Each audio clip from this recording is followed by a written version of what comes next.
Hello everyone, good morning. Welcome to my YouTube channel. और आज मैं कराने वाली हूँ परीक्षा वाणी का शासन प्रशासन वाला कंप्लीट चैप्टर, जिसमें आपको लास्ट में एमसीक्यूज़ भी देखने को मिलेंगे अपडेटेड 2024 तक के। ठीक है। जैसे कि इसमें हमारा शुरुआत होती है, उत्तर प्रदेश के 13 हिमालय जिलों को काटकर 9 नवंबर 2000 को क्या किया गया था, भारतीय गणतंत्र के 27वें राज्य और हिमालय राज्यों में 11वें राज्य के रूप में उत्तरांचल राज्य का गठन हुआ था। यहाँ से डायरेक्ट क्वेश्चन आता है और स्टेटमेंट में कई बार क्वेश्चन बन जाता है। पहले जो हमारे उत्तराखंड में आज 13 जिले हैं, वो किस में थे? उत्तर प्रदेश का हिस्सा थे। उत्तर प्रदेश का पर्वतीय भाग था। 9 नवंबर 2000 को उत्तरांचल नाम से 27वें राज्य के रूप में इसका गठन होता है और हिमालय राज्यों में 11वां राज्य बनता है ना। और 1 जनवरी 2007 से जो उत्तरांचल था, उत्तरांचल का नाम चेंज करके उत्तराखंड कर दिया गया और 1 जनवरी 2007 से इसे उत्तराखंड के नाम से जानते हैं।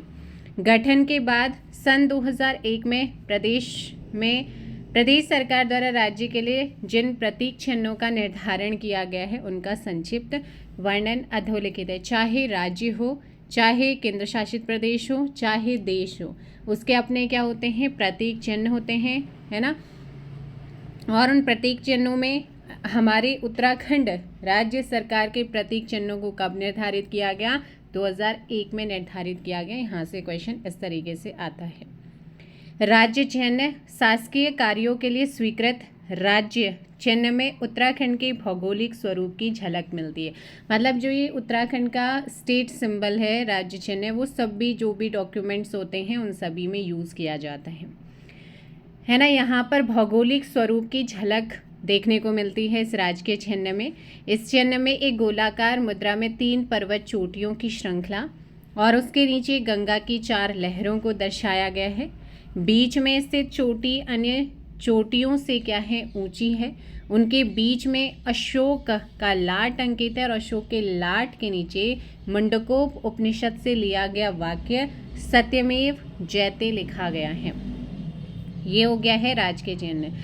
3 पर्वत चोटियाँ, 4 लहरें, बीच चोट वाली जो चोटी है, बीच में स्थित चोटी अन्य चोटियों से ऊंची है। उसके मध्य में अशोक का लाट है और अशोक के लाट के नीचे मुंडकोप उपनिषद से लिया गया वाक्य सत्यमेव जयते लिखा हुआ है।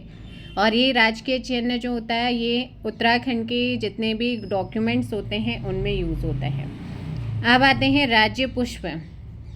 मध्य हिमालय क्षेत्र में 4800 से 6000 मीटर की ऊंचाई पर पाए जाने वाले पुष्प ब्रह्मकमल को उत्तराखंड सरकार ने राज्य पुष्प घोषित किया है। मतलब उत्तराखंड का राज्य पुष्प अगर आपसे पूछता है तो वो है ब्रह्मकमल।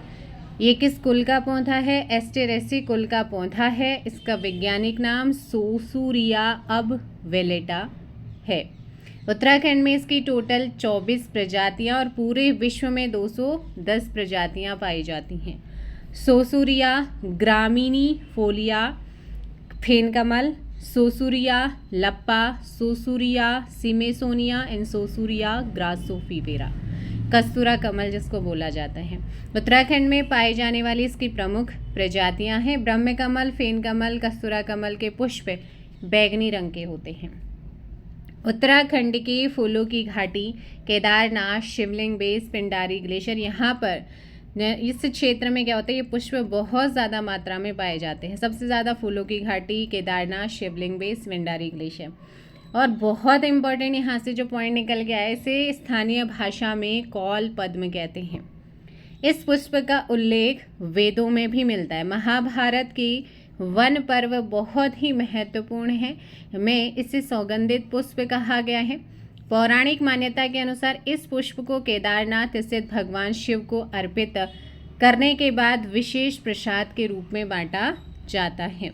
ब्रह्मकमल के पौधे की जो ऊंचाई होती है, जो हाइट होती है, वो 70 से 80 सेंटीमीटर होती है।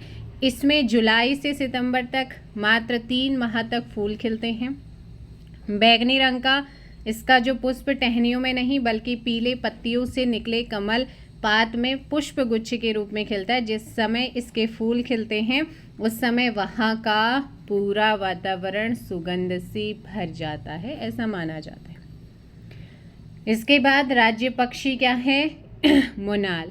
हिमालय के मयूर किसको कहा जाता है? हिमालय का मयूर मोनाल। इसके नाम से प्रसिद्ध मोनाल को राज्य पक्षी घोषित किया गया है और ये पक्षी लगभग संपूर्ण हिमालय क्षेत्र में 2500 से 5000 मीटर की ऊंचाई वाले घने जंगलों में पाए जाते हैं। मोनाल तथा डफिया एक ही प्रजाति के पक्षी हैं, लेकिन मोनाल मादा पक्षी है और डफिया नर पक्षी है।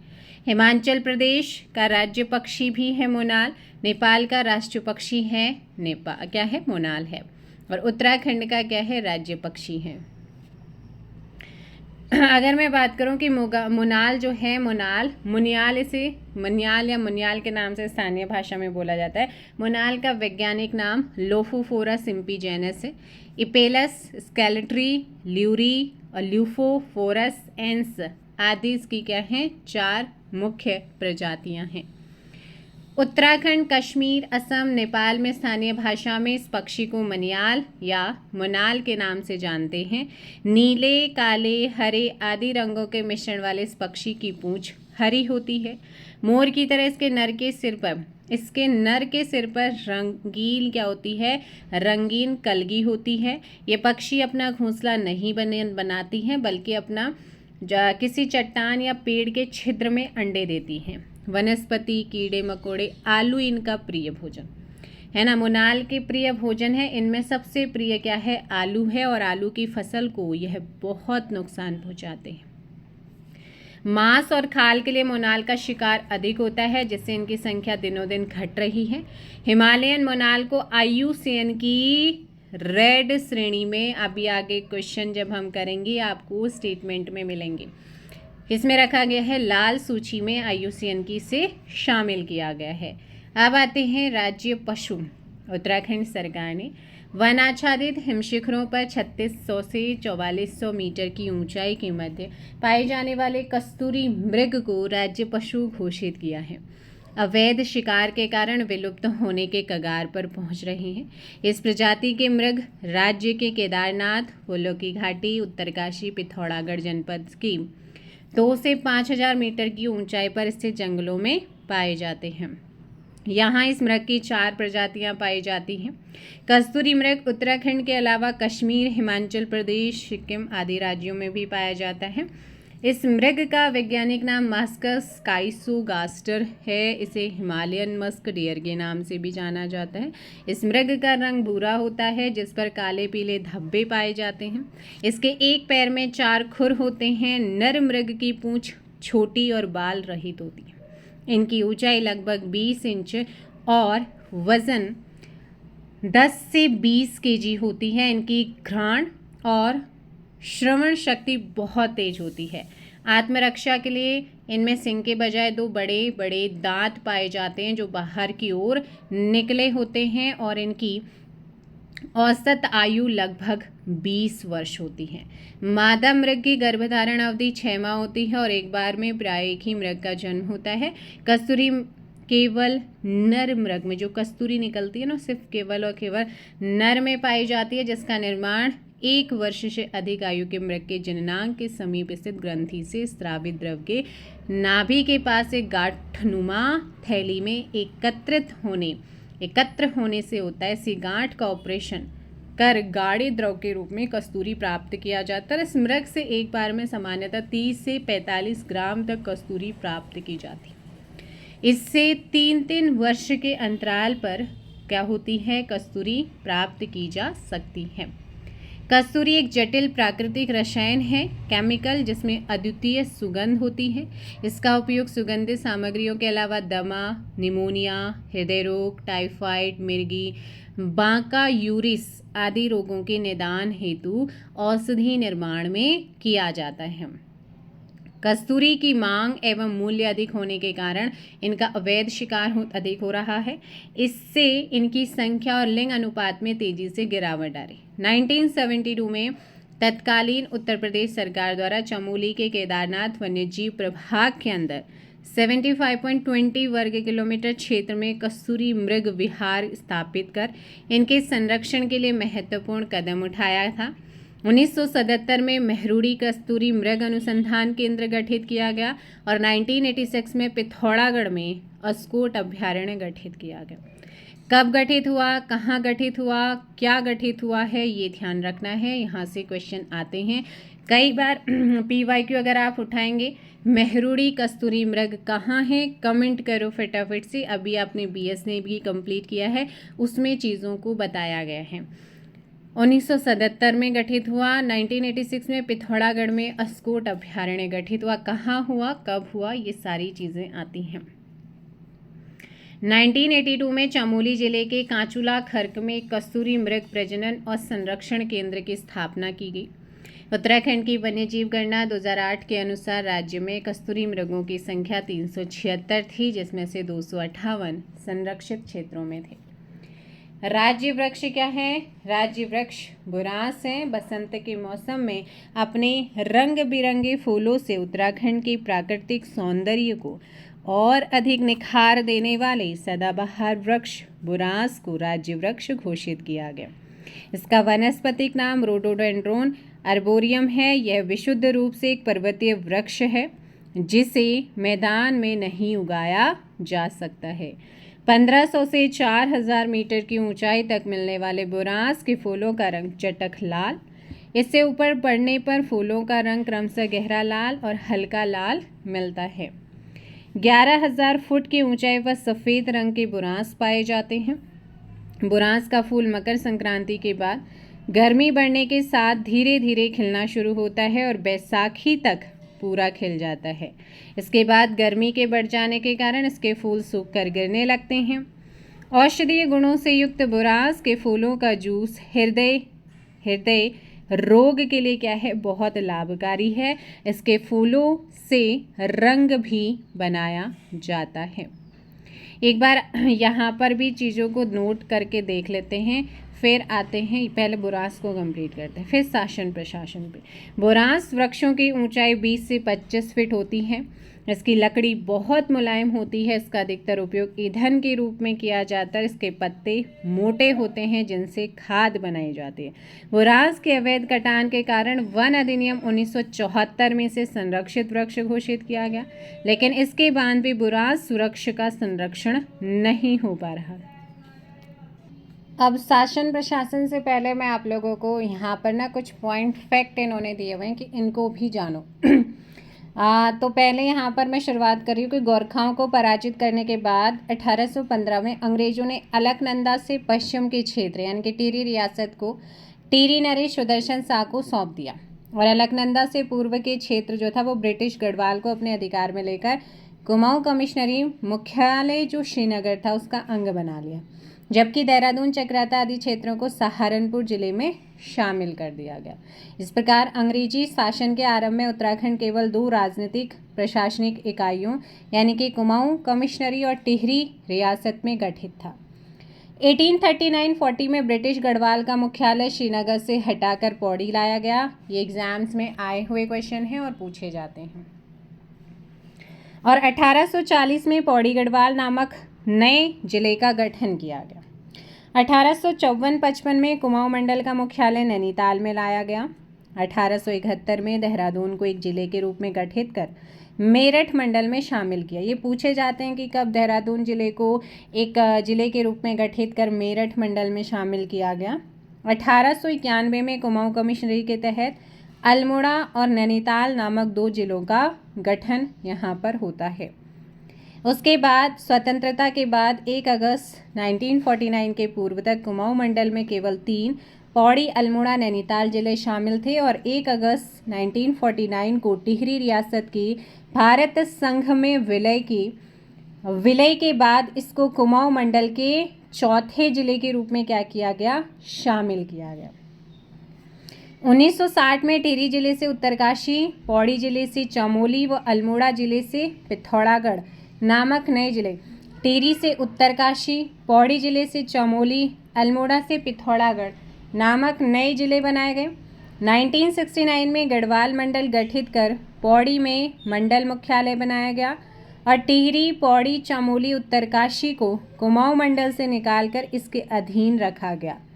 जबकि नैनीताल, अल्मोड़ा, पिथौरागढ़ को कुमाऊं मंडल के अधीन रहने दिया गया। 1975 में देहरादून को मेरठ मंडल से हटाकर गढ़वाल मंडल में शामिल कर लिया जाता है और 28 दिसंबर 1988 को सहारनपुर मंडल के तहत हरिद्वार जिले का गठन हुआ। राज्य गठन के बाद इसे सहारनपुर मंडल से हटाकर गढ़वाल मंडल में शामिल कर दिया गया। 30 सितंबर 1995 को उधम सिंह नगर जिले का गठन होता है और 15 सितंबर 1997 को चंपावत और बागेश्वर जिले का गठन किया गया और 16 सितंबर 1997 को रुद्रप्रयाग जिले का गठन होता है। अब बात करते हैं शासन प्रशासन उत्तराखंड के। देश के अन्य राज्यों की तरह इसका भी शासन प्रशासन संविधान के भाग 6 आर्टिकल अनुच्छेद 152 से 237 तक के अनुरूप संचालित होता है। संविधान के अनुरूप राज्य में शासन प्रशासन की संसदात्मक प्रणाली लागू है, जिसके 3 प्रमुख अंग हैं। कार्यपालिका, जिसमें राज्यपाल, मंत्रिपरिषद, सचिवालय, विभाग और महाधिवक्ता आते हैं। दूसरा है विधानमंडल, जिसमें राज्यपाल और विधानसभा, और तीसरा है न्यायपालिका। सबसे पहले हम पढ़ेंगे एग्जीक्यूटिव यानी कि कार्यपालिका। राज्यपाल यहाँ पर शुरू होता है। भारतीय संविधान के अनुच्छेद 153 आर्टिकल 150 के अनुसार प्रत्येक राज्य के लिए एक राज्यपाल होगा, जिसकी नियुक्ति कौन करता है? राष्ट्रपति करता है। ये वाला पॉइंट नीचे इन्हें भी जानिए, आपने पहले ही स्टार्टिंग में मैंने आपको करा दिया। अब यहाँ पर मैंने कहा कि 5 वर्ष के लिए राष्ट्रपति के द्वारा राज्यपाल की नियुक्ति होती है तथा वह राष्ट्रपति के प्रसाद प्रयत्न, जब तक राष्ट्रपति चाहें तब तक वो वहाँ पर राज्यपाल का पद धारण करता है। राज्यपाल राज्य का प्रथम नागरिक होता है। राज्य कार्यपालिका का संवैधानिक प्रमुख होता है। राज्य की कार्यपालिका शक्ति राज्यपाल में निहित होती है, जिसका प्रयोग वह संविधान के अनुसार स्वयं या अपने अधीनस्थ अधिकारियों द्वारा करता है। राज्य के समस्त कार्य राज्यपाल के नाम से ही किए जाते हैं। फिर आती है मंत्रिपरिषद। संविधान के अनुच्छेद 163 के अकॉर्डिंग उन बातों को छोड़कर जिनमें राज्यपाल स्वविवेक से कार्य करता है, अन्य कार्यों के निर्वाह में उसे सहायता प्रदान करने के लिए एक मंत्रिपरिषद होगी, जिसका प्रधान मुख्यमंत्री होगा। मतलब सीधे सीधे यहाँ पर ये निकल के आया है कि संविधान के अनुच्छेद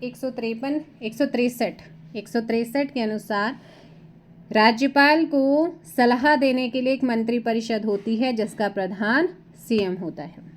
राज्यपाल सर्वप्रथम मुख्यमंत्री की नियुक्ति करता है। यहाँ से क्वेश्चन आता है कि मुख्यमंत्री की नियुक्ति किसके द्वारा होती है?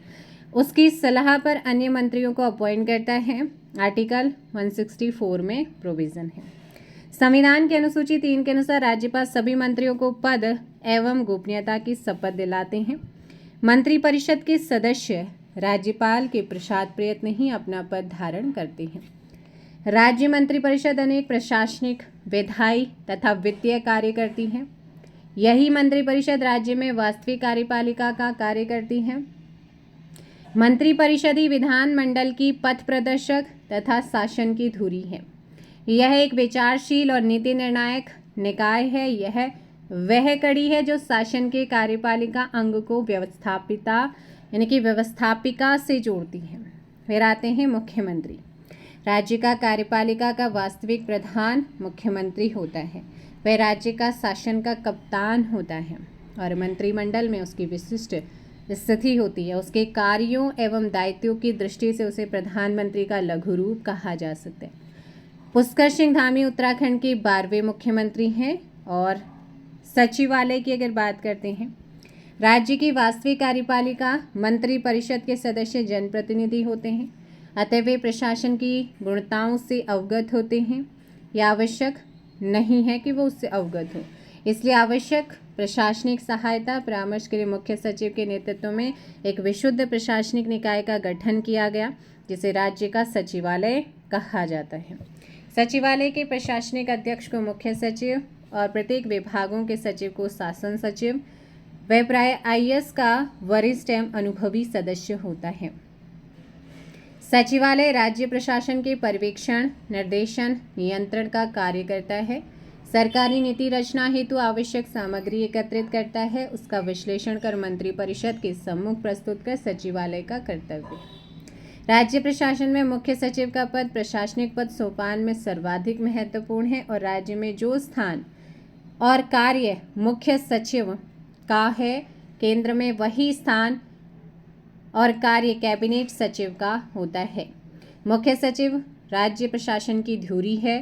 स्मरणीय है कि राज्य गठन के पश्चात भी अजय विक्रम सिंह को उत्तराखंड का प्रथम मुख्य सचिव बनाया गया है ना। उत्तराखंड के वर्तमान मुख्य सचिव वरिष्ठ IAS अधिकारी राधा रतूड़ी हैं, यानी कि हमारे राज्य के प्रथम मुख्य सचिव अजय विक्रम सिंह जी थे और वर्तमान और प्रथम महिला राधा रतूड़ी हैं, जो राज्य की प्रथम महिला मुख्य सचिव भी हैं और साथ में वर्तमान में भी। कार्यकारी विभाग यानी कि निदेशालय, राज्य प्रशासन में मंत्री परिषद, राजनीतिक प्रमुख, सचिवालय, प्रशासनिक प्रमुख के बाद तीसरा अव्यय कार्यकारी विभाग निदेशालय होता है। ऊपर के दोनों अव्ययों का संबंध नीति निर्माण से है, जबकि कार्यकारी विभाग निदेशालय जो होता है क्रियान्वयन के लिए प्राथमिक रूप से जिम्मेदार संस्था है। एक शासन सचिव के अंदर कई विभाग होते हैं, जैसे गृह सचिव के अंतर्गत पुलिस, जेल, आंतरिक सुरक्षा आदि विभाग। विभिन्न विभागों की कार्यात्मक इकाइयां नीचे तक फैली होती हैं और सबके अपने विभाजन स्तर होते हैं। सामान्य एवं राजस्व प्रशासन में विभागाध्यक्ष के बाद मंडलायुक्त होता है, जो अपने मंडल की शांति व्यवस्था, राजस्व वसूली है ना, इन सभी चीज़ों को देखता है। अभी चलो पहले थोड़ा सा इस पर भी देख लेते हैं, राजस्व व्यवस्था। इस पर जाने से पहले अभी वहाँ पर आएंगे। सर्वप्रथम राज्य के कुमाऊं क्षेत्र में 1819 में पटवारी के पद सृजित कर इन्हें राजस्व संग्रह, भू अभिलेखन आदि कार्यों के साथ ही पुलिस के कार्य भी सौंपे गए। 1857 के विद्रोह के बाद अंग्रेज इस क्षेत्र में नियमित पुलिस व्यवस्था की स्थापना करना चाहते थे, लेकिन कमिश्नर हेनरी रैमजे के कहने पर पूर्ववत व्यवस्था को रहने दिया। इस व्यवस्था पर मुहर लगाने के लिए 1874 में पटवारी के कार्यों से संबंधित नोटिफिकेशन जारी हुआ। वर्तमान में राज्य के लगभग 61% भाग पर व्यवस्था लागू है। इस व्यवस्था में पटवारी, कानूनगो, नायब तहसीलदार, परगनाधिकारी, जिलाधिकारी व कमिश्नर आदि को राजस्व के साथ ही पुलिस का भी काम करना पड़ता है। यहाँ अपराधों की जांच करना, मुकदमा दर्ज करना और अपराधियों को पकड़ना राजस्व पुलिस की ही जिम्मेदारी है। पिछले कुछ समय से राजस्व क्षेत्रों को सिविल पुलिस के हवाले करने की मांग जोरों से उठी। इस मांग के पीछे राजस्व पुलिस के पास अपराध रोकने की पुख्ता व्यवस्था न होने और तकनीकी जानकारी के अभाव में अपराधों की जांच प्रभावी ढंग से न कर सकने का तर्क दिया जाता रहा। अंग्रेजी शासनकाल में कुमाऊं में 19 परगने, 125 पट्टियां पटवारी क्षेत्र थे, जबकि गढ़वाल में 11 परगने और 86 पट्टियां पटवारी क्षेत्र थे। ये पूछे जाते हैं, बहुत ही महत्वपूर्ण पॉइंट है। सो मैंने लास्ट कहाँ पे छोड़ा था कि सामान्य एवं राजस्व प्रशासन में विभागाध्यक्ष के बाद मंडलायुक्त होता है, जो अपने मंडल के शांति व्यवस्था, राजस्व वसूली तथा अन्य कार्यों को देखता है। वर्तमान में राज्य में 2 मंडल, गढ़वाल और कुमाऊं। गढ़वाल मंडल में सर्वाधिक 7 जिले हैं। मंडल के नीचे जिलाधिकारी के नेतृत्व में जिले होते हैं। राज्य में कुल 13 जिले हैं। जिले से नीचे उपजिलाधिकारी के नेतृत्व में तहसीलें होती हैं। राज्य गठन के समय प्रदेश में कुल 49 तहसीलें हुआ करती थी, जबकि वर्तमान में 110 तहसीलें हैं। सामान्य व राजस्व प्रशासन की तरह विकास के भी अपने स्तर हैं। इसमें सबसे ऊपर राज्य स्तर, जिला स्तर, फिर सबसे नीचे ब्लॉक यानी कि विकास खंड होता है। इसके बाद आते हैं महाधिवक्ता। संविधान के अनुच्छेद 165 के अनुसार राज्य में महाधिवक्ता की नियुक्ति किसके द्वारा नियत होती है? राज्यपाल द्वारा नियुक्ति की जाती है, लेकिन ये कब तक रहेंगे ये डिसाइड नहीं होता। जब तक वो चाहें तब तक वो इस पद पर, यानी कि राज्यपाल जब तक चाहेगा तब तक वो इस पद पर बने रहेंगे। इस पद पर नियुक्त होने के लिए आवश्यक है कि वह भारत का नागरिक हो, 10 वर्ष से अधिक समय से न्यायिक कार्य से जुड़ा हो या कम से कम 10 वर्ष से उच्च न्यायालय में अधिवक्ता का कार्य किया हो। वह विधि विषयों पर राज्यपाल को सलाह देता है। राज्यपाल द्वारा सौंपे गए विधि संबंधी कार्यों का संपादन करता है। वह सदनों की बैठक में भाग ले सकता है, बोल सकता है, लेकिन मतदान का अधिकार नहीं होता। वर्तमान में उत्तराखंड के महाधिवक्ता SN बाबुलकर हैं। विधानमंडल लेजिस्लेचर राज्य में विधि निर्माण के लिए विधानमंडल की व्यवस्था की गई है। विधानमंडल के 2 अंग हैं, राज्यपाल और विधानसभा। राज्यपाल, विधानमंडल में सबसे ऊपर राज्यपाल का स्थान, उसके हस्ताक्षर के बिना कोई कानून प्रवर्तन में नहीं आ सकता। राज्यपाल के विधायी कार्यों के अंतर्गत विधानसभा के अधिवेशन को आहूत करना, सत्रावसान करना, विघटन करना है इनके कार्य। इसके अतिरिक्त राज्यपाल विधानमंडल के सत्र प्रारंभ होने पर सदन में अभिभाषण करना, बजट पेश करवाना, सदस्यों की निहर्ताओं का विनिश्चय करना, विधेयक को राष्ट्रपति के पास भेजने के लिए आरक्षित रखना, विशेष परिस्थितियों में जब सदन सत्र में न हो अध्यादेश जारी करने जैसे अन्य प्रमुख कार्यों को भी कौन करता है? राज्यपाल। ये सभी राज्यपाल के क्या हैं? विधायी कार्य होते हैं। विधानसभा, विधानसभा की संरचना संविधान के अनुच्छेद 170 के तहत राज्य के वयस्क मतदाताओं द्वारा चुने गए सदस्यों से मिलकर बनती है। इसी अनुच्छेद के तहत यह भी व्यवस्था है कि किसी राज्य की विधानसभा में अधिक से अधिक 500 और कम से कम 60 सदस्य हो सकते हैं। और हमारे उत्तराखंड की विधानसभा में कुल कितने सदस्य निर्वाचित होते हैं, इलेक्टेड होते हैं? 70 यहाँ पर निर्वाचित सदस्य हैं, यानी कि कुल विधानसभा की 70 सीटें हैं। विधानसभा सदस्यों का चुनाव विधानसभा क्षेत्रों के वयस्क 18 वर्ष या ऊपर, है ना, या ऊपर मतदाताओं के द्वारा प्रत्यक्ष डायरेक्ट रीति से किया जाता है। आर्टिकल 173 में विधानसभा की सदस्यता के लिए निर्धारित योग्यताएं वही हैं जो लोकसभा के लिए निर्धारित हैं। वह भारत का नागरिक हो, 25 वर्ष की आयु पूरी कर चुका हो, वह भारतीय सरकार या किसी राज्य सरकार के अधीन लाभ के पद पर कार्यरत न हो, संसद द्वारा बनाई गई किसी विधि के अधीन राज्य विधानसभा का सदस्य चुने जाने के अयोग्य न हो। विधानसभा का सदस्य चुने जाने के बाद राज्यपाल या उसका प्रतिनिधि 3री अनुसूची के अनुसार शपथ दिलाता है। सामान्यतः विधानसभा का कार्यकाल 5 वर्षों का होता है, किंतु राष्ट्रीय आपातकाल की उद्घोषणा के प्रवर्तन की स्थिति में विधानसभा की अवधि को 1 वर्ष के लिए बढ़ाया जा सकता है, लेकिन इस प्रकार बढ़ाई गई अवधि आपातकाल के समाप्त होने के 6 महीने से अधिक समय के बाद जारी नहीं रह सकती। विधानसभा का विघटन उसके 5 वर्ष पूरे होने के पूर्व भी किया जा सकता है। इसका विघटन मंत्रिपरिषद की सलाह पर राज्यपाल के द्वारा होता है। राज्य में राष्ट्रपति शासन लागू होने की स्थिति में भी विधानसभा को विघटित डिसॉल्व किया जा सकता है। विधानसभा की बैठक में गणपूर्ति के लिए कम से कम 1/10 सदस्यों की उपस्थिति अनिवार्य है तथा ये संख्या किसी भी हालत में 10 से कम नहीं होनी चाहिए। विधानसभा का सत्र वर्ष में कम से कम 2 बार आहूत किया जाना आवश्यक है, किन्हीं 2 सत्रों के बीच 6 माह से अधिक का अंतराल नहीं होना चाहिए। विशेष परिस्थितियों में विधानसभा का विशेष सत्र भी राज्यपाल के द्वारा बुलाया जा सकता है। संविधान के अनुच्छेद 178 के अनुसार विधानसभा के सदस्य अपने में से किसी एक सदस्य को अध्यक्ष तथा एक अन्य को उपाध्यक्ष चुनते हैं। विधानसभा भंग होने पर अध्यक्ष अगली नवनिर्वाचित विधानसभा के प्रथम अधिवेशन होने तक अपने पद पर बना रहता है। विधानसभा अध्यक्ष सामान्यतः 5 वर्षों के लिए अपॉइंट किया जाता है, किंतु वह इसके पहले उपाध्यक्ष को अपना इस्तीफा देकर पद को छोड़ सकता है।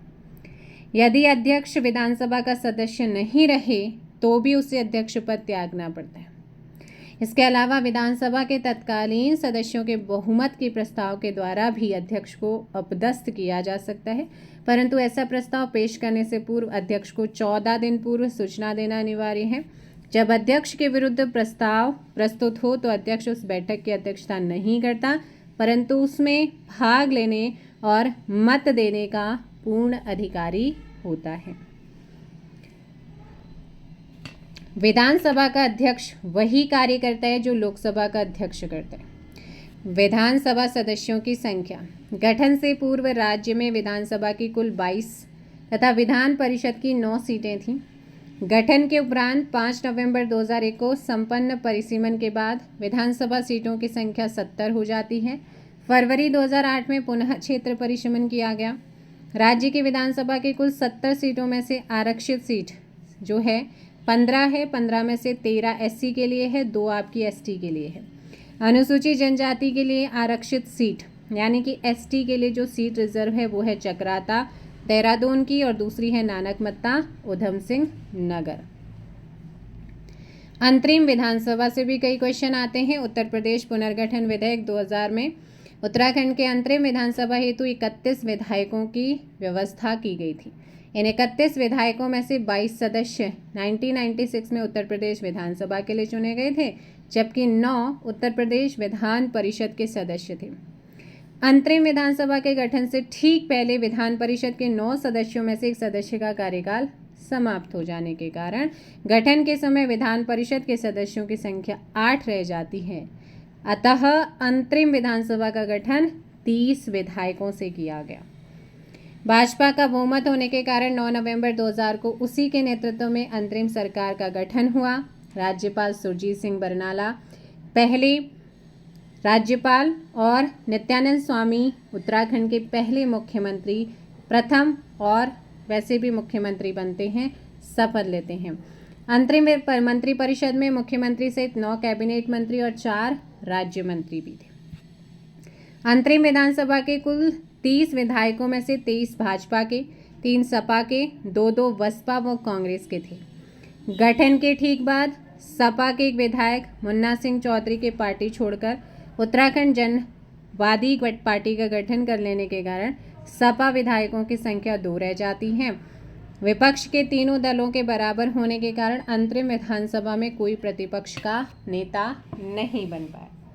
नित्यानंद स्वामी के त्यागपत्र देने के बाद 29 अक्टूबर 2001 को भगत सिंह कोश्यारी को अंतरिम सरकार का दूसरा मुख्यमंत्री बनाया जाता है और 2 मार्च 2002 तक मुख्यमंत्री रहे। भगत सिंह कोश्यारी के अंतरिम मंत्री परिषद में मुख्यमंत्री सहित 9 कैबिनेट मंत्री और 3 राज्य मंत्री थे। अंतरिम विधानसभा के अध्यक्ष प्रकाश पंत बनाए जाते हैं और प्रथम सत्र 9 जनवरी 2001 से शुरू होता है। यहाँ से पूछा जाता है कि अंतरिम विधानसभा के प्रथम अध्यक्ष कौन थे, है ना। इस तरीके से यहाँ से क्वेश्चन आते हैं। प्रथम निर्वाचित विधानसभा के बारे में जानेंगे।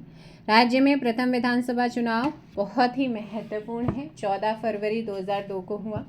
2 मार्च 2002 को कांग्रेस के सांसद नारायण दत्त तिवारी ने राज्य के प्रथम निर्वाचित सरकार के मुख्यमंत्री के रूप में शपथ ली, अर्थात उत्तराखंड का प्रथम निर्वाचित मुख्यमंत्री नारायण दत्त तिवारी थे। इस विधानसभा में केवल 4 महिलाओं ने 2 कांग्रेस व भाजपा से, 2 कांग्रेस से 2 भाजपा से प्रतिनिधित्व किया। यशपाल आर्य को विधानसभा का अध्यक्ष बनाया गया कि प्रथम निर्वाचित अध्यक्ष यशपाल आर्य।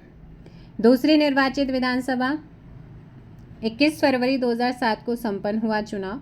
इसमें भी 4 महिलाएं निर्वाचित हुईं। 8 मार्च 2007 को भाजपा में भुवन चंद्र खंडूरी राज्य के दूसरे निर्वाचित मुख्यमंत्री बने। विधानसभा अध्यक्ष हरवंश कपूर थे। तीसरी जो निर्वाचित विधानसभा थी, इसका मतदान 30 जनवरी 2012 को हुआ।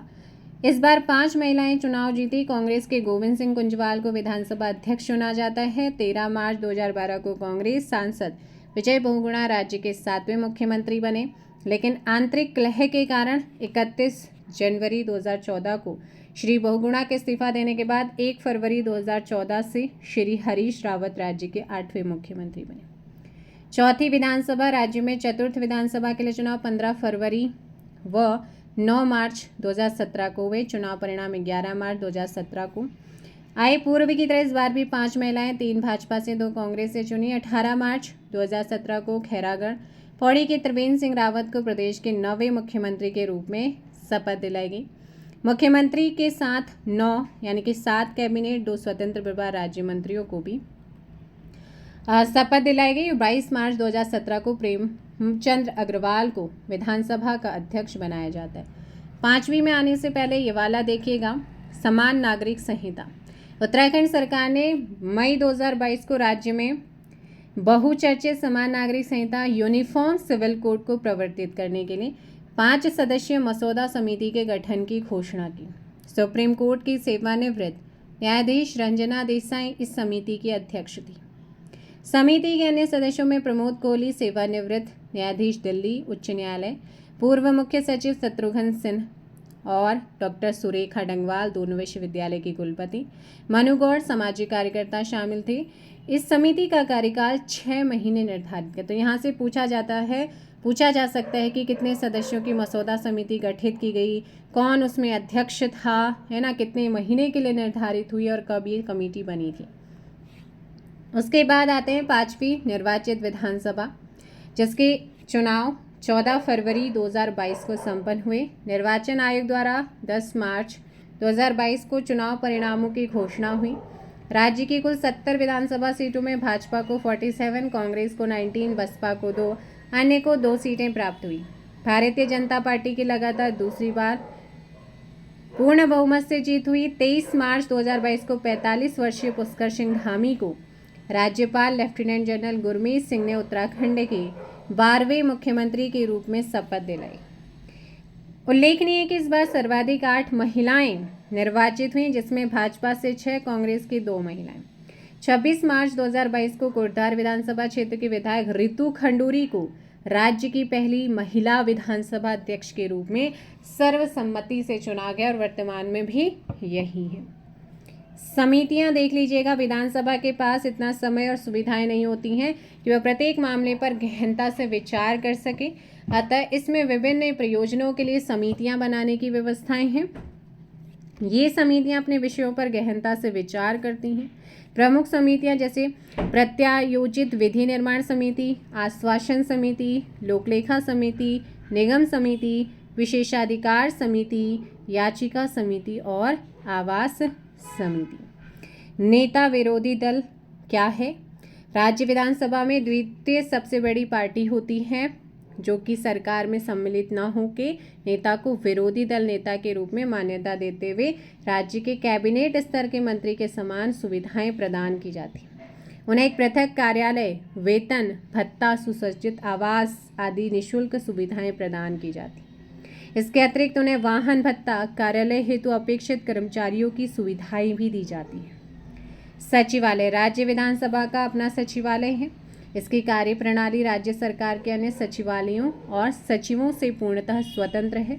सचिवालय को विभिन्न अनुभागों में बांटा गया है जो कि सदनीय लेखा कार्यवाही तथा अन्य गठित समितियों का कामकाज देखते हैं। संसद में प्रतिनिधित्व, राज्य में लोकसभा की 5, राज्यसभा की 3 सीटें हैं। लोकसभा क्षेत्र अल्मोड़ा, पौड़ी, टिहरी, नैनीताल, हरिद्वार। जो अल्मोड़ा है ये रिजर्व है। 2008 के परिसीमन के अनुसार प्रत्येक लोकसभा क्षेत्र के अंतर्गत विधानसभा की 14 सीटें हैं। अल्मोड़ा की सीट अनुसूचित एससी के लिए यहाँ पर रिजर्व की गई है। न्यायपालिका शासन का तीसरा महत्वपूर्ण अंग है।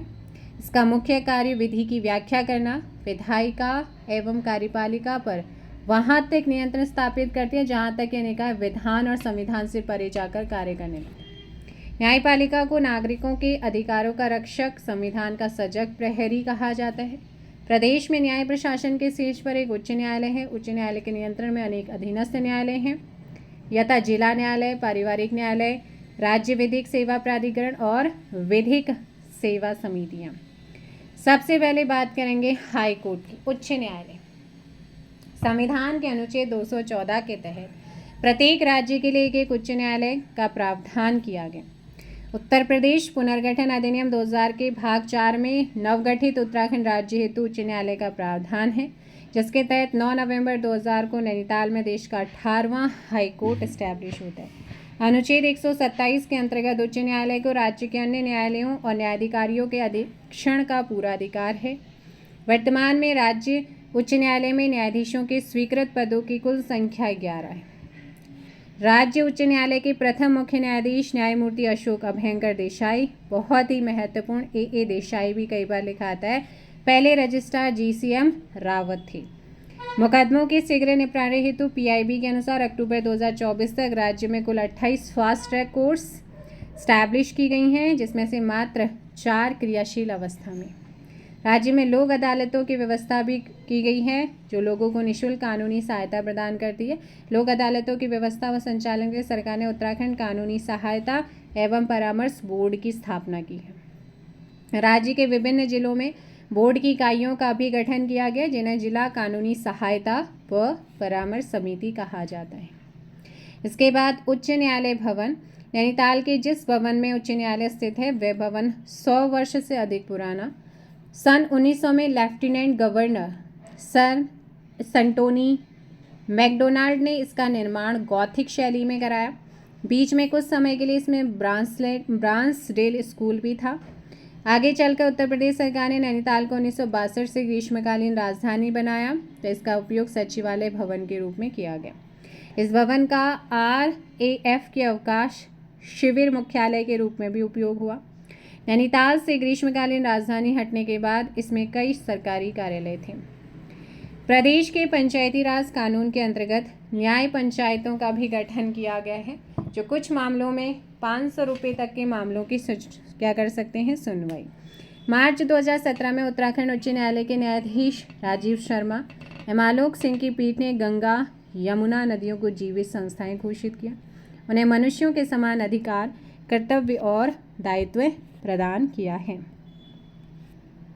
उत्तराखंड के विशिष्ट मुख्य न्यायाधीश जैसे पहले थे 2000 से 2003 में उत्तराखंड उच्च न्यायालय के प्रथम मुख्य न्यायाधीश अशोक देसाई, AA देसाई बहुत ही महत्वपूर्ण। सरोज होमी कपाड़िया अगस्त दिसंबर 2003। कालांतर में भारत के मुख्य न्यायाधीश CJI का पद भी इन्होंने ग्रहण किया था। विकास S सिरपुरकर 2004 से 5 सुप्रीम कोर्ट में पदोन्नत हुए। सीरियक जोसेफ 2005-6 में सुप्रीम कोर्ट में पदोन्नत हुए। जगदीश सिंह खेहर 2009-10 में भारत के मुख्य न्यायाधीश CJI का पद भी इन्होंने ग्रहण किया। KM जोसेफ 2014 से 18 सुप्रीम कोर्ट में पदोन्नत हुए। फिर राघवेंद्र सिंह चौहान 2021 में। रितु बाहरी बहुत ही महत्वपूर्ण है, रितु बाहरी, क्योंकि प्रथम महिला मुख्य न्यायाधीश रही हैं हमारे उत्तराखंड हाई कोर्ट की 2024 में। और अभी और वर्तमान में कौन है, 26 दिसंबर 2024 से गुहानाथन नरेंद्र जी। लोकायुक्त राज्य शासन प्रशासन में अधिकारों के दुरुपयोग, भ्रष्टाचार, कदाचार संबंधी शिकायतों, अभिकथनों का अन्वेषण करने व राज्य सरकार को इस संबंध में संस्तुति भेजने हेतु लोकायुक्त संगठन एस्टैब्लिश करने संबंधी एक नया विधेयक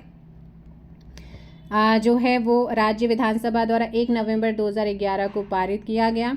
इसमें मुख्यमंत्री सहित मंत्रीगण, विधायक, IAS सहित सभी लोक सेवक को जांच दायरे में लाया गया। नए कानून के अनुसार लोकायुक्त संगठन में एक अध्यक्ष और 5 सदस्य, जरूरत के मुताबिक 7 सदस्य तक होंगे और अधिक 20 सदस्य 20 साल के अनुभव वाले विधिक पृष्ठभूमि के होंगे। अन्य ठीक है, बाकी आधे सदस्य लोक सेवा, अन्वेषण, सतर्कता, भ्रष्टाचार के विरुद्ध कार्य करने, शासन, वित्त प्रबंधन, पत्रकारिता अथवा सूचना अभियांत्रिकी में न्यूनतम 20 वर्ष का अनुभव रखने वाले होंगे। नए विधेयक के अनुसार किसी भी शिकायत की सुनवाई के लिए लोकायुक्त के 3 विंग हैं, अन्वेषण शाखा, अभियोजन शाखा, न्यायिक शाखा। किसी शिकायती आवेदन पर अथवा स्वतः किसी मामले का संज्ञान लेकर लोकायुक्त नोटिस भेज सकता है। राज्य की विजिलेंस यानी कि सतर्कता इकाई लोकायुक्त के अधीन रखी गई। अब बात करते हैं पंचायती राज व्यवस्था की। राज्य में पंचायती राज व्यवस्था सर्वप्रथम 15 अगस्त 1947 को संयुक्त प्रांत पंचायती राज अधिनियम 1947 के तहत लागू किया। 1961 से इस व्यवस्था को त्रिस्तरीय उत्तर प्रदेश क्षेत्र समिति एवं जिला परिषद अधिनियम 1961 के तहत स्वरूप में लागू किया गया। 22 अप्रैल 1994 को इसे संवैधानिक निकाय के रूप में 73वें संविधान संशोधन के अनुक्रम में उत्तर प्रदेश पंचायत विधि संशोधन विधेयक 1994 के तहत लागू किया गया। राज्य गठन के बाद 2002-3 में प्रथम निर्वाचित सरकार, इससे पहले स्थानीय स्वशासन को देखते हैं। इसमें आता है आपका ग्रामीण क्षेत्र और शहरी क्षेत्र। ग्रामीण क्षेत्र में जिला पंचायत, क्षेत्र पंचायत, ग्राम पंचायत, सबसे ऊपर जिला, फिर क्षेत्र, फिर ग्राम। नगरीय में सबसे ऊपर नगर निगम, फिर नगर पालिका, नगर पंचायत, है ना। अब यहाँ पर है आपका कि प्रथम निर्वाचित सरकार ने पूर्व व्यवस्था को थोड़े बहुत परिवर्तनों के साथ यथावत बनाए रखने का निर्णय लिया। राज्य सरकार ने पंचायती राज संस्थाओं के सुदृढ़ीकरण एवं विकास कार्यों के प्रभावी अनुश्रवण हेतु पंचायती राज निदेशालय एवं जिला पंचायत अनुश्रवण प्रकोष्ठ का गठन भी किया गया। मार्च 2008 में पारित पंचायत संशोधन अधिनियम के अनुसार पंचायतों में महिलाओं के लिए आरक्षण 33% से बढ़ाकर 50% किया। राज्य में पंचायतों की त्रिस्तरीय व्यवस्था लागू है, जो क्रमशः इस प्रकार है, जिसमें सबसे पहले मैंने कहा जिला पंचायत। ये पंचायती राज व्यवस्था का सबसे शीर्ष निकाय है। यह एक निगमित निकाय है। इसके सदस्यों का चुनाव जिले की 18 या अधिक आयु वर्ष की जनता के द्वारा होता है। जिला पंचायत अध्यक्ष जिला पंचायत का पीठासीन होता है। जिला पंचायत के अध्यक्ष एवं उपाध्यक्ष का चुनाव जिला पंचायत के निर्वाचित सदस्यों द्वारा होता है। जिले के सभी प्रमुख लोकसभा सदस्य, राज्यसभा सदस्य, विधानसभा सदस्य जिला पंचायत के पदेन सदस्य होते हैं और ये जिला पंचायत की कार्यवाहियों में भाग ले सकते हैं, मत दे सकते हैं। केवल अविश्वास प्रस्ताव के समय मत नहीं दे सकते। इसका सचिव जिले का मुख्य विकास अधिकारी या पंचायती राज अधिकारी होता है। जिला पंचायत अपने सदस्यों में से 6 प्रकार की समितियां बनाती हैं: नियोजन एवं विकास समिति, शिक्षा समिति, स्वास्थ्य एवं कल्याण समिति, प्रशासनिक समिति, जल प्रबंधन एवं जैव विविधता प्रबंधन समिति और निर्माण कार्य समिति। इसके अलावा 1-2 समितियां भी होती हैं। त्रिस्तरीय व्यवस्था में शीर्ष निकाय को परिवीक्षणात्मक व समन्वयकारी कार्य करने लगते हैं। क्षेत्र पंचायत त्रिस्तरीय पंचायत व्यवस्था में क्षेत्र पंचायत मध्य स्तरीय निगमित निकाय है। इसके अध्यक्ष को प्रमुख तथा उपाध्यक्ष को प्रमुख कहा जाता है। इसके अलावा एक कनिष्ठ उप प्रमुख भी होता है। क्षेत्र पंचायत के सदस्यों का चुनाव ग्राम सभा के 18 या अधिक आयु के मतदाता करते हैं। क्षेत्र पंचायत के निर्वाचित सदस्यों की संख्या 20 से कम और 40 से अधिक नहीं हो सकती। इसके अध्यक्ष प्रमुख, उपाध्यक्ष, उप प्रमुख का चुनाव क्षेत्र पंचायत के निर्वाचित सदस्यों के द्वारा होता है। उस क्षेत्र पंचायत के अंतर्गत आने वाले ग्राम प्रधान, लोकसभा सदस्य, राज्यसभा सदस्य, राज्य विधानसभा सदस्य क्षेत्र पंचायत के पदेन सदस्य होते हैं। ये क्षेत्र पंचायत की बैठकों में भाग ले सकते हैं और प्रस्तावों पर मत दे सकते हैं। केवल प्रमुख या उप प्रमुख की विरुद्ध अविश्वास प्रस्ताव पर मत नहीं दे सकते। उस क्षेत्र पंचायत के अंतर्गत आने वाले जिला पंचायत सदस्य भी क्षेत्र पंचायत की बैठक में विशेष आमंत्रित सदस्य के रूप में भाग ले सकते हैं, परंतु मत नहीं दे सकते। इस पंचायत का सचिव बीडीओ होता है। यह पंचायत अधिकांश कार्य अपने सदस्यों से गठित पूर्वज 6 प्रकार की समितियों के माध्यम से करती है। क्षेत्र पंचायत जिला पंचायत ग्राम पंचायत के मध्य कड़ी के रूप में काम करती है। अगला और सबसे निचला स्तर है ग्राम पंचायत। त्रिस्तरीय पंचायती व्यवस्था के सबसे निचले स्तर पर ग्राम पंचायत होती है। ग्राम पंचायत के गठन हेतु पर्वतीय क्षेत्रों में कम से कम 500, मैदानी क्षेत्रों में कम से कम 1000 व अधिकतम 10,000 की आबादी होनी चाहिए। किसी भी ग्राम पंचायत में सदस्यों की संख्या 5 से कम व 15 से अधिक नहीं हो सकती। उससे पहले राज्य में ग्राम पंचायत का ढांचा 2 भागों में बांटेंगे: ग्राम पंचायत विकास अधिकारी, सचिव या ग्राम पंचायत। फिर होता है इसमें ग्राम प्रधान, उप ग्राम प्रधान होता है, ग्राम पंचायत सदस्य होते हैं। ग्राम पंचायत सदस्यों एवं पंचायत अध्यक्ष प्रधान का चुनाव ग्राम सभा के 18 वर्ष या उससे अधिक आयु के मतदाताओं के द्वारा किया जाता है। ग्राम सभा द्वारा एक उप प्रधान भी चुना जाता है। पंचायत सदस्य प्रधान या उप प्रधान को चुने जाने तो आयु कम से कम 21 वर्ष होनी चाहिए। उत्तराखंड पंचायती राज अधिनियम 2016 की धारा 18 में ग्राम प्रधान उप प्रधान के विरुद्ध प्रस्ताव के लिए अधोलिखित महत्वपूर्ण उपबंध किए गए हैं। जैसे ही प्रधान के विरुद्ध अविश्वास प्रस्ताव के दौरान ग्राम सभा के निर्वाचित सदस्यों की कुल संख्या के 1/4 से अधिक सदस्यों द्वारा लिखित नोटिस पर साइन किया जाता है। इनमें से कम 5 सदस्यों द्वारा प्रस्ताव को जिला पंचायत राज अधिकारी के समक्ष व्यक्तिगत रूप से प्रस्तुत किया जाता है, जबकि उप प्रधान के विरुद्ध आधे से अधिक सदस्यों द्वारा नोटिस पर हस्ताक्षर किया जाता है। उनमें से कम 3 सदस्यों द्वारा प्रस्ताव को जिला पंचायत राज अधिकारी के समक्ष प्रस्तुत किया जाता है। प्रधान एवं उप प्रधान के विरुद्ध अविश्वास प्रस्ताव पास होने की दशा में डीपीआरओ प्रस्तावों की जांच कर एक विशेष बैठक बुलाता है। उस बैठक की सूचना 15 दिन पूर्व दिया जाता है और इससे संबंधित अन्य कार्यों को 30 दिन में पूर्ण करना आवश्यक है। प्रधान के विरुद्ध अविश्वास प्रस्ताव बैठक के लिए गणपूर्ति कुल निर्वाचित सदस्यों की संख्या के आधी होगी। ग्राम सभा के कुल सदस्यों के आधे से अधिक बहुमत द्वारा प्रस्ताव को पारित समझा जाएगा। गणपूर्ति के अभाव में अथवा प्रस्ताव पारित न होने की दशा में 1 वर्ष तक अविश्वास प्रस्ताव नहीं लाया जा सकता। उप प्रधान के विरुद्ध अविश्वास प्रस्ताव ग्राम पंचायत की निर्वाचित सदस्यों को 2/3 बहुमत द्वारा प्रस्ताव को पारित समझा जाएगा। उल्लेखनीय है कि प्रधान व उप प्रधान के विरुद्ध अविश्वास प्रस्ताव उनके निर्वाचन के 1 वर्ष की अवधि में तथा कार्यकाल समाप्ति के 6 माह पूर्व नहीं लाया जा सकता। एक अथवा अधिक गांवों को मिलाकर गठित ग्राम पंचायत के तहत पंजीकृत मतदाताओं को मिलाकर जो सभा बनती है उसे ग्राम सभा। एक ग्राम सभा की एक ही ग्राम पंचायत होती है। एक ग्राम पंचायत का सचिव ग्राम विकास अधिकारी होता है। सामान्यतः वीडियो 5 ग्राम पंचायतों का कार्य देखता है। किसी ग्राम पंचायत की प्रथम बैठक उस ग्राम पंचायत के गठन के 30 दिन के भीतर होना अनिवार्य है। किसी आवास समूह को ग्राम सभा घोषित करने, उसका नाम निर्धारित करने से संबंधित कार्य राज्य सरकार करती है। ग्राम सभा की प्रत्येक वर्ष 2 आम बैठक होती हैं जिसकी अध्यक्षता ग्राम प्रधान करता है। इस स्तर पर भी पूर्वोत्तर 6 समितियां बनाएगी, लेकिन शिक्षा स्वास्थ्य कल्याण समितियों की सभापति महिला ही होती है। न्याय पंचायतें 500 रुपये तक के मूल्य के मामलों की सुनवाई कर सकती हैं। इन्हें फौजदारी के छोटे मामलों में भी भारतीय दंड संहिता के अंतर्गत दंड देने का अधिकार है। ये 100 रुपये तक का जुर्माना कर सकती हैं, लेकिन जेल नहीं। ग्राम पंचायतों के सब अभिलेख ग्राम प्रधान के पास होते हैं तथा सचिव की नियुक्ति ग्राम पंचायत के द्वारा होती है। नगर निकाय प्रणाली। राज्य में नगरीय स्वायत्त शासन प्रणाली की शुरुआत 1916 में संयुक्त प्रांत टाउन एरिया अधिनियम 1916 के तहत हुई। 1993 में 74वें संवैधानिक संशोधन द्वारा इन निकायों को संवैधानिक दर्जा दिया गया। 1994 में इन निकायों के लिए नया अधिनियम पास किया गया। राज्य गठन के बाद नगर स्वायत्त शासन थोड़े बहुत संशोधनों के साथ पूर्ववत कानून के अनुसार चल रहा है। शहरी विकास निदेशालय उत्तराखंड सरकार के अनुसार प्रदेश में त्रिस्तरीय नगर स्वायत्त शासन की वर्तमान संरचना निम्न है, जिसमें सबसे पहले शीर्ष निकाय नगर निगम। संशोधित नियमों के अनुसार राज्य में नगर निगम का गठन उन नगरों में की जाती है जिनकी जनसंख्या मैदान में 1 लाख, पहाड़ में 90,000 या अधिक होती है। नगर निगमों की रचना एक नगर प्रमुख जैसे महापौर, डिप्टी मेयर और सभासदों यानी कि पार्षदों से होती है। नगर प्रमुख और सभासदों का चुनाव 5 वर्ष के लिए प्रत्यक्ष रीति से होता है, जबकि डिप्टी महापौर का चुनाव अप्रत्यक्ष रीति से होता है। राज्य के देहरादून, हरिद्वार, हल्द्वानी, काशीपुर, रुद्रपुर, रुड़की, ऋषिकेश, कोटद्वार, श्रीनगर, अल्मोड़ा, पिथौरागढ़ सहित कुल 11 नगर निगम हैं।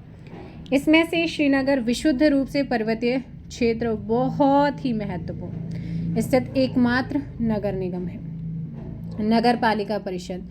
जिन नगरों की जनसंख्या मैदान में 50,000 से 1 लाख तक, पहाड़ में 90,000 तक होती है, वहाँ नगर पालिका परिषदों की रचना की जाती है। नगर पालिका परिषद की रचना पालिका अध्यक्ष व सभासदों से होती है, जिनका प्रत्येक 5 वर्ष में प्रत्यक्ष रीति से चुनाव होता है। राज्य में कुल 45 नगर पालिका परिषदें हैं। राज्य की पहली नगर पालिका परिषद मसूरी है।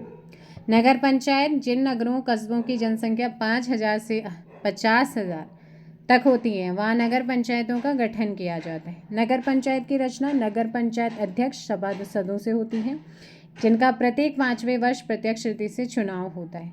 राज्य में कुल 51 नगर पंचायत हैं, जिनमें से 3 नगर पंचायतें बद्रीनाथ, केदारनाथ, गंगोत्री में चुनाव नहीं होते बल्कि मनोनीत पंचायतें हैं। राज्य निर्वाचन आयोग भारतीय संविधान के अनुच्छेद 243 के प्रावधानों के तहत 30 जुलाई 2001 को राज्य निर्वाचन आयोग का गठन किया गया उत्तराखंड में, जिसके प्रथम आयुक्त श्री दुर्गेश जोशी थे। राज्य निर्वाचन आयोग संविधान के अनुच्छेद 243 ई के तहत तथा अनुच्छेद 243 यू के तहत पंचायतों व शहरी स्थानीय निकायों का प्रत्येक 5 वर्षों के अंतराल पर निर्वाचन संपन्न कराता है। राज्य के वर्तमान निर्वाचन आयुक्त श्री सुशील कुमार है। उत्तराखंड लोक सेवा आयोग। भारतीय संविधान के अनुच्छेद 315 के तहत 15 मई 2001 को उत्तराखंड लोक सेवा आयोग अस्तित्व में आया, जिसका मुख्यालय हरिद्वार के गुरुकुल कांगड़ी में है। और आयोग का पहला अध्यक्ष श्री NP नवानी बहुत ही महत्वपूर्ण पूछा गया है। आयोग की वर्तमान संरचना में एक अध्यक्ष, 6 सदस्य होते हैं, जिनका कार्यकाल 6 वर्ष या 62 वर्ष जो भी पहले हो जाए वो होगा। राज्य लोक सेवा आयोग अपना वार्षिक प्रतिवेदन राज्यपाल को सौंपता है। उत्तराखंड राज्य लोक सेवा आयोग के वर्तमान अध्यक्ष डॉक्टर रवि दत्त गोदियाल हैं।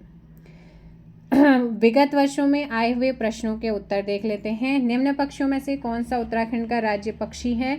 इसीलिए चैप्टर को आप जब डिटेल में पढ़ रहे हैं ना, पॉइंट टू पॉइंट, अब हर बार तो बुक को परचेज नहीं करोगे, हमारा काम है आपको कराना, हम तो अपडेटेड चीज़ों को कराते हैं, लेकिन आप उन पॉइंट्स को नोट ज़रूर कीजिएगा। निम्न पक्षियों में से कौन सा उत्तराखंड का राज्य पक्षी है?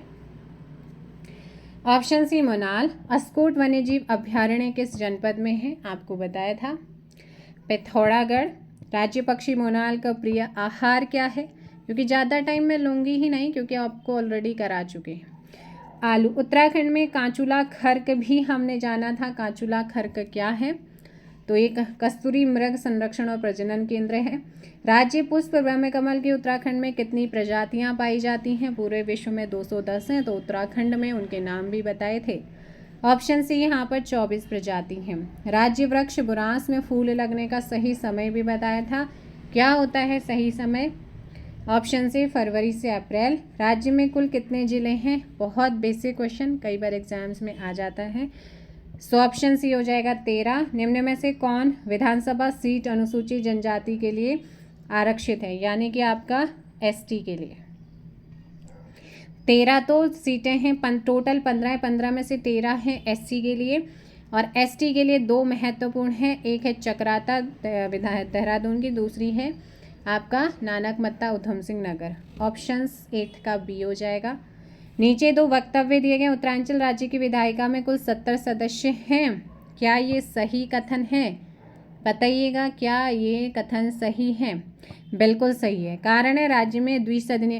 भाई राज्य में द्विसदनीय जहाँ पर विधान परिषद भी और विधानसभा भी और विधान परिषद है, लेकिन हमारे यहाँ पे सिर्फ विधान परिषद नहीं है, विधानसभा है, तो इसलिए एक सदनीय है। अब यहाँ पर स्टेटमेंट इसके देख लीजिएगा। तो यहाँ पर ए तो सही है, किंतु आर क्या है? गलत। ऑप्शन सी हो जाएगा। नेक्स्ट है राज्य का सबसे पश्चिमी जिला आपसे पूछा गया है कि राज्य का सबसे पश्चिमी, अभी हम भूगोल पढ़ेंगे तो वहाँ पर क्लियर हो जाएंगे। राज्य का सबसे पश्चिमी जिला पूछा गया है तो वो है देहरादून। उत्तरांचल में ग्राम सभा की स्थापना की जाती। एक ग्राम सभा को किसके द्वारा गठित किया जाता है? राज्य सरकार के द्वारा। 11th का ऑप्शन डी। नेक्स्ट आता है राज्य के कितने नगरों में नगर निगम है, और ये कई बार एग्जाम्स में आया हुआ है। अब 11 नगर निगम हो गए हैं। उत्तरांचल के किसी नगर निगम का नगर प्रमुख कौन होता है? जो नगर निगम होता है उस नगर निगम का प्रमुख कौन होता है? ऑप्शन सी स्थानीय जनता द्वारा निर्वाचित किया जाता है। यहाँ पर ऑप्शन हो जाएगा सी, है ना। नगर निगम हमने जाना था, और जिसका नगर प्रमुख महापौर होता है ना, और डिप्टी मेयर होता है, सभासद पार्षद होते हैं, लेकिन प्रमुख होते हैं एक नगर प्रमुख, इसका महापौर होगा, है ना। तो अगला क्वेश्चन यहाँ पर है उत्तरांचल। तो क्वेश्चन कैसे पूछा गया उसी के अकॉर्डिंग आंसर देना है।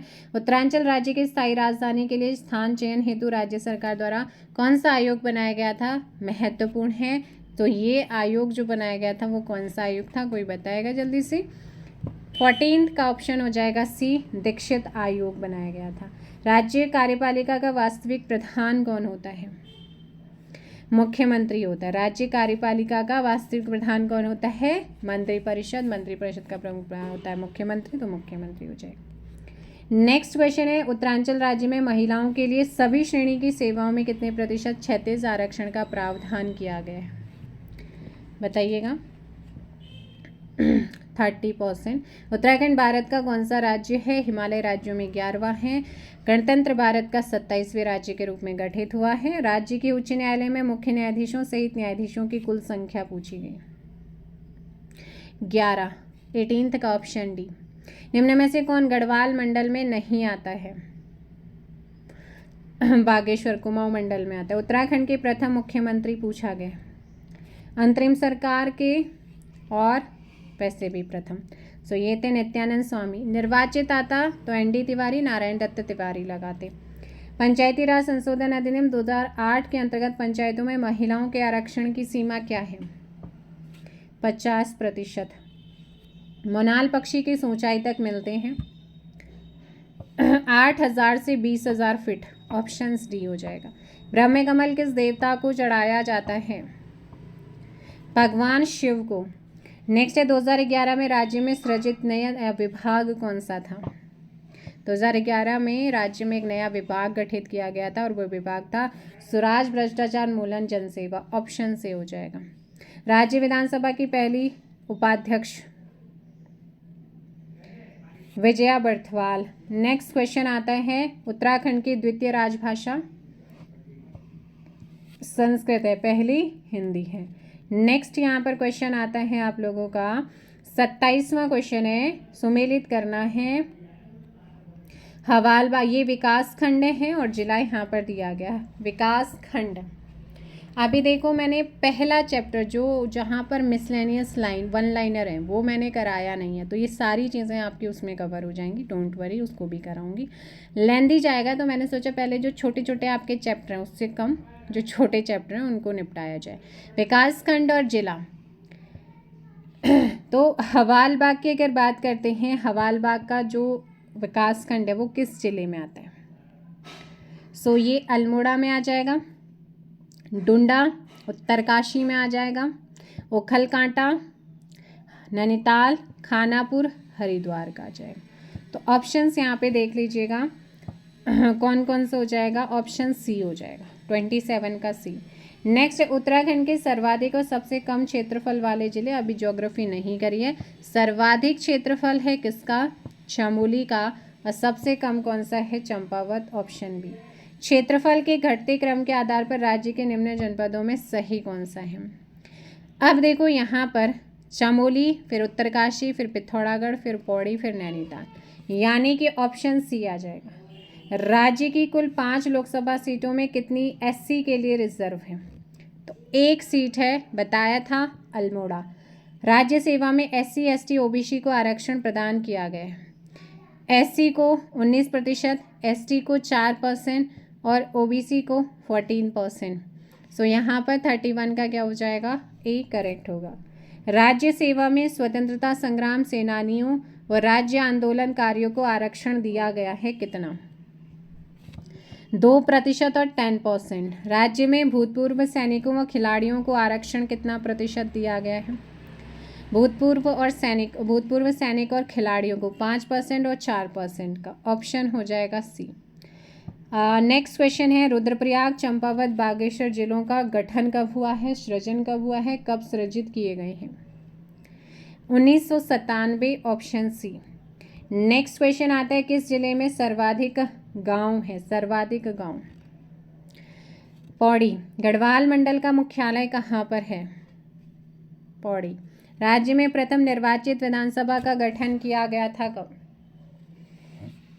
2002 में।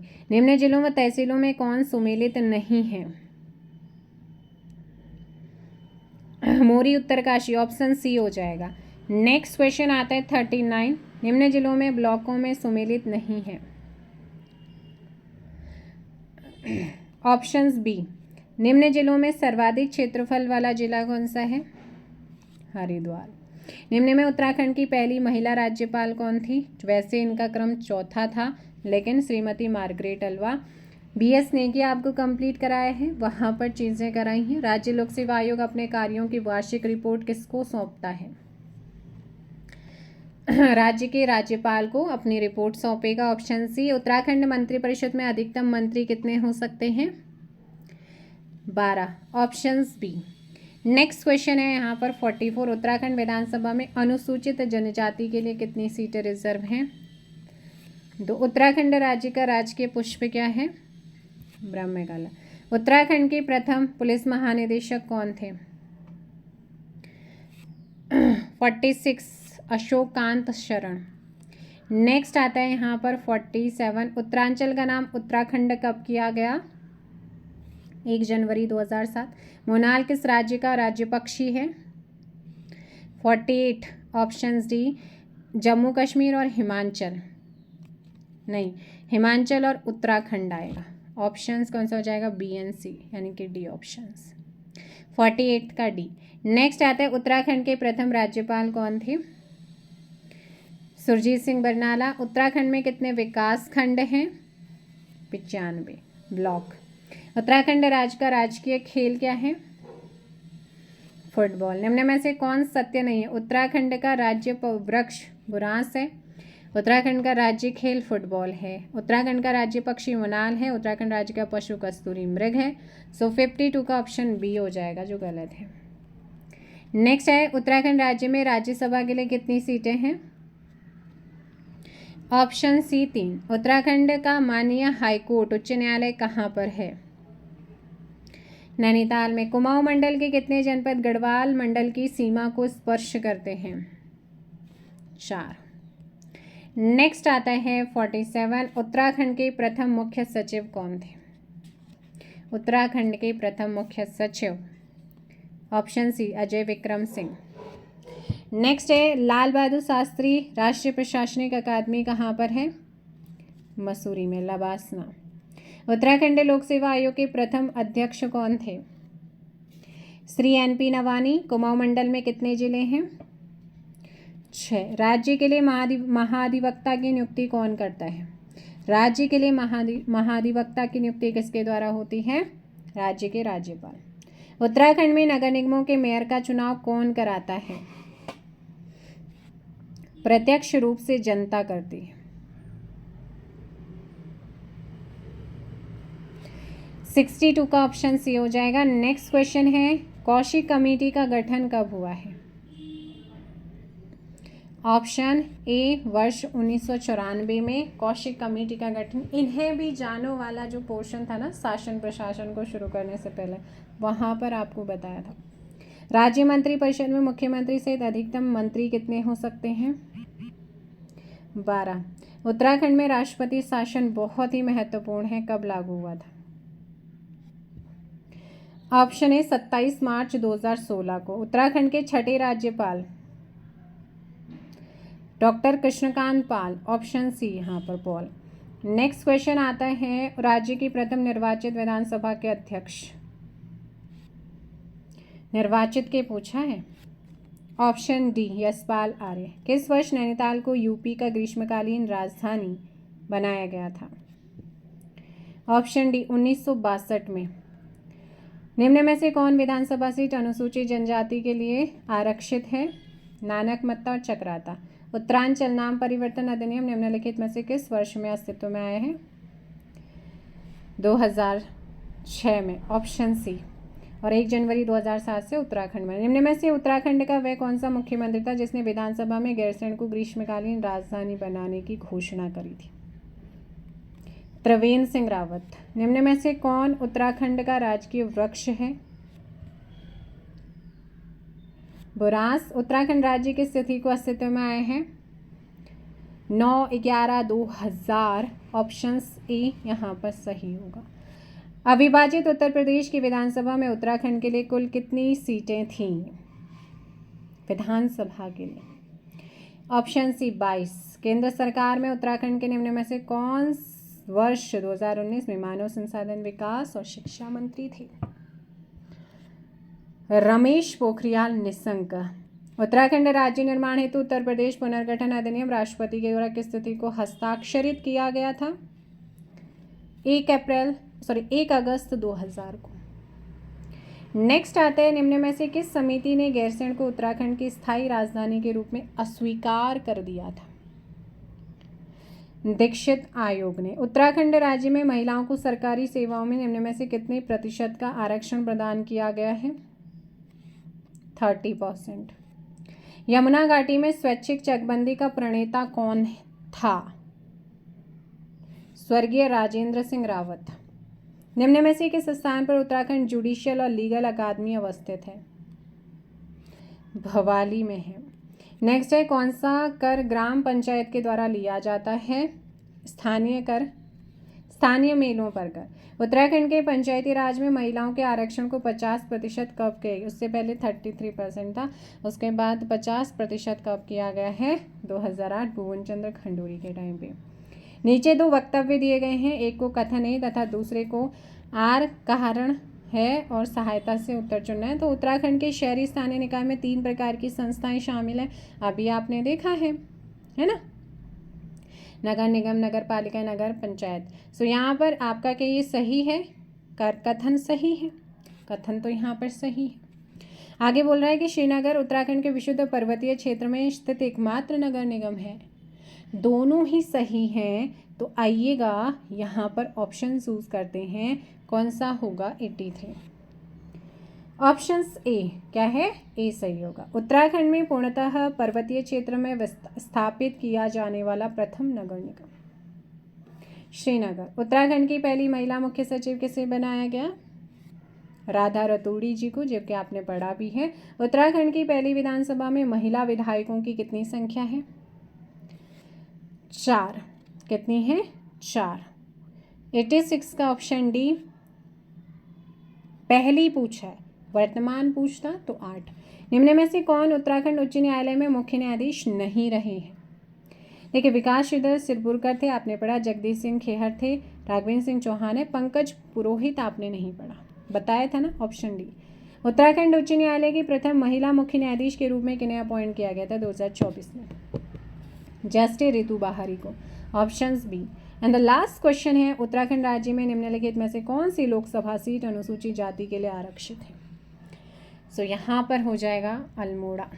देखिएगा, BS नेगी में जो चीज़ें आपको प्रॉपर तरीके से मिली हैं, जो आप पहले उसको पढ़िए, फिर इसको पढ़िए, फिर क्वेश्चंस लगाइए, और ज़्यादा MCQs देखने हैं तो आप एजुकेशन विद सुषमा चैनल को सब्सक्राइब कर लीजिए। वहाँ पर आपको मैराथन क्लासेस में 10-10 घंटे 8-8 घंटे पूरा उत्तराखंड कवर करा रखे वहाँ पर, और प्लस इतना ही नहीं, 6-6 हज़ार 7-7 हज़ार क्वेश्चन करा रखे हैं PYQ।